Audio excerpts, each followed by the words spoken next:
해외에 계신 동포 여러분 안녕하십니까? 대한민국 서울에서 보내드리는 KBS 월드라디오 한민족 네트워크 아나운서 이승현입니다. 최근 일주일 동안 한반도에는요 정말 강력한 겨울 한파가 찾아왔습니다. 아주 매서운 동장군이 일주일째 머물면서 떠날 생각을 하질 않네요. 최저기온이 러시아 모스크바보다도 더 내려가서요. 요즘 만나는 사람마다 이 추위에 어떻게 잘 지내? 이렇게 인사를 하곤 합니다. 자동차며 수도관이며 세탁기며 이곳저곳에서 고장과 동파 소식 많이 들려오고요. 이래저래 덩달아 몸까지 바빠지는데요. 한국에서 가장 추운 시기인 1월 얼마 남지 않았으니까요. 동장군도 이제 곧 물러날 채비하고 있겠죠. 이런 만큼 또 지구 반대편에서는 반대로 더위로 고생하는 분들도 계실 거예요. 건강하게 몸 관리, 주변 관리 잘 하시면서 한 주 시작하시기 바랍니다. 1월 29일 월요일 한민족 네트워크 출발합니다.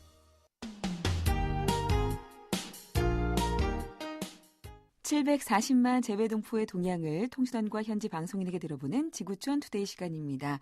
오늘은 몽골 울란바토르로 가볼게요. 몽골 인문대학교 교수이신 강의현 통신원 연결해 보겠습니다. 안녕하세요. 네, 몽골 울란바토르입니다. 네, 이 몽골 총리가 최근에 우리나라를 공식 방문했다고 들었는데요. 관련된 소식 전해주세요. 그렇습니다. 2018년 새해를 맞아 오 후레스 몽골 총리가 지난 1월 15일부터 17일까지 사흘 동안 우리나라를 공식 방문했습니다. 후레스 총리는 지난해 2017년 10월에 취임을 했고요. 취임 이후 우리나라를 첫 해외 공식 방문국으로 택한 바가 있습니다. 예. 후레스 총리는 방한 기간 중에 문재인 대통령 면담 일정과 한 몽골 비즈니스 포럼, 주한 몽골인들과의 간담회 참석 등의 일정을 소화했고요. 특히 그 방한 둘째 날인 1월 16일에는 우리나라 이낙연 국무총리와 한몽 공식 총리회담을 가졌습니다.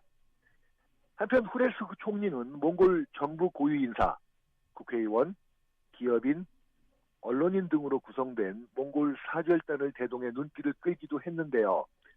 우리나라 국무조정실 외교안보정책관실은 후레스 총리의 방한은 양국 간 우호 협력 관계를 재확인하고 여러 분야에서 실질 협력 증진 방안을 모색하는 계기가 됐다고 밝혔습니다. 예, 몽골 총리가 이제 청와대도 방문을 했는데 문재인 대통령과 어떤 대화가 오갔는지 궁금하군요.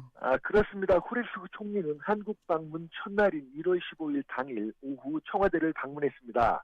몽골 총리 면담에 나선 문재인 대통령은 지난 1월 11일 맞은 후레스 총리의 취임 100일을 축하한다고 전하고 몽골 총리가 첫 해외 일정으로 한국을 방문한 것을 환영하며 한국과 몽골은 역사적, 문화적, 지리적으로 가까운 이웃으로서 서로 공유하고 있는 민주주의와 시장 경제라는 공동의 가치와 동북아의 평화와 번영이라는 목표를 바탕으로 경제 통상 분야의 실질 협력과 인적 교류를 확대해 포괄적 동반자 관계를 지속 강화해 나가자고 밝혔습니다. 아울러 임기 내에 한몽골 관계를 포괄적 동반자 관계에서 전략적 동반자 관계로 격상시켜 나가기 위해 노력하자고 말했습니다. 네.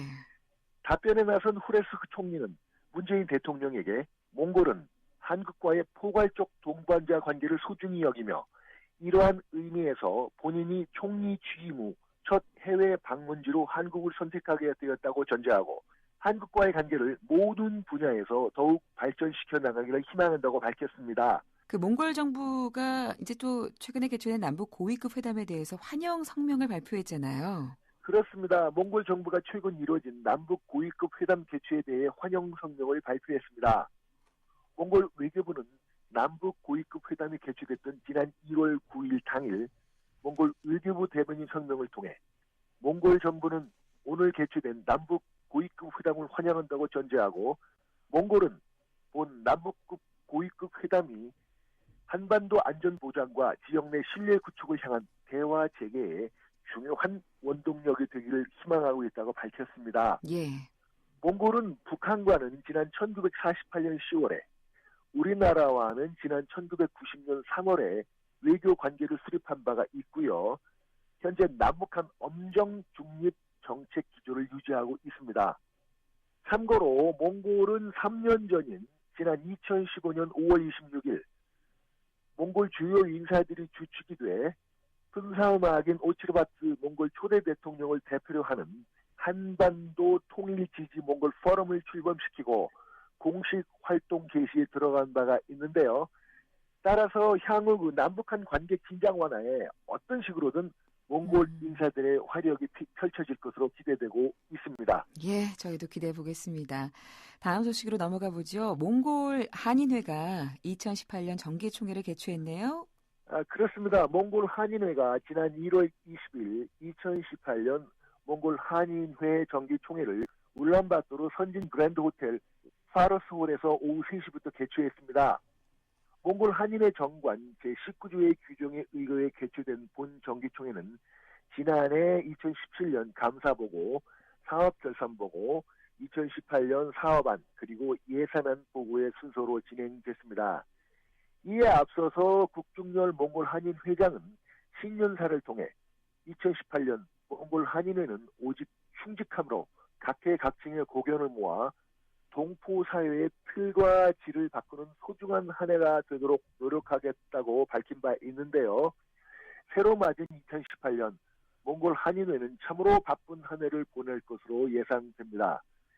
참고로 몽골 한인회는 올해 6월 2018 아시아 한인 회장 대회 겸 제13회 아시아 한상 대회를 몽골 울란바토르에서 개최할 예정입니다. 예, 그렇군요. 현재 몽골 현지에는 상시 거주 재외국민 2,500여 명, 비상시 거주 재외국민 1,000여 명 등 약 3,500여 명의 우리나라 국적의 한인 동포들이 거주하고 있습니다. 예. 우리나라의 또 한 중소기업이 몽골 여성들을 위해서 위생용품을 지원하겠다 이랬다면서요? 그렇습니다. 우리나라의 한 중소기업이 몽골 소외 계층 여성들을 위한 위생용품 지원에 나섰습니다. 예. 이 우리나라 중소기업은 1월 31일 당일 몽골 울란바토르에서 몽골 적십자사와 저소득 지역 동사무소 등을 통해 몽골 소외계층 여성들에게 총 1억 5천만 원 상당의 여성 위생용품을 골고루 전달할 예정입니다. 본 지원 활동은 우리나라의 중소기업이 추진하는 사회공헌 사업의 일환으로서 이 여성 위생용품은 수도 울란바토르는 물론 러시아 접경지대인 몽골 부지방 17개 행정구역 거주 몽골 여성들에게 골고루 배분될 것입니다. 우리나라의 이 중소기업은 지난 2010년부터 해마다 북한, 베트남, 키르기스탄 여성들에 대한 지원 활동을 펼쳐왔고요. 필리핀 태풍 피해 지역, 시리아 난민 캠프 등 세계 곳곳의 재난 지역과 소외계층 여성들에게도 여성용품 기증 활동을 이어온 것으로 알려졌습니다. 예. 자, 마지막으로 한 가지 소식 더 들어볼게요. 우리나라 산림청이 몽골 사막화 방지를 위해서 이 몽골 울란바토르 지역의 도시 숲을 조성할 계획이라고 들었는데요. 그렇습니다. 지난 10년간 몽골 사막화 방지를 위해 해마다 몽골의 나무 심기 행사를 추진해왔던 우리나라 산림청이 예. 올해 상반기 중에 사막화 방지를 위해 몽골 울란바토르 지역에 도시숲을 조성할 계획입니다. 산림청은 지난 1월 16일 서울 영등포구 산림비전센터 10층 국제회의장에서 산림청 몽골사업단, 우리나라 지방자치단체, 시민단체 인사들이 자리를 같이 한 가운데 몽골 사막화 방지 협력 간담회를 개최했습니다. 산림청은 본 협력 사업은 우리의 도시숲 모델을 해외에 알리는 계기가 될 것이라고 밝혔는데요. 조만간 도시숲 조성을 위한 한 몽골 공동위원회가 가동돼 올해 상반기 중으로 도시숲 착공식이 개최될 것으로 보입니다. 네. 본 도시숲 조성이 완료되면 울란바토르 시민들이 겪고 있는 황사와 공해로 인한 피해는 다소 해소될 것으로 보입니다. 예, 오늘 몽골 소식 들어봤습니다. 소식 고맙습니다. 네, 지금까지 몽골 울란바토르였습니다. 예, 지구촌 투데이 몽골 울란바토르에서 강의한 통신원과 함께했습니다.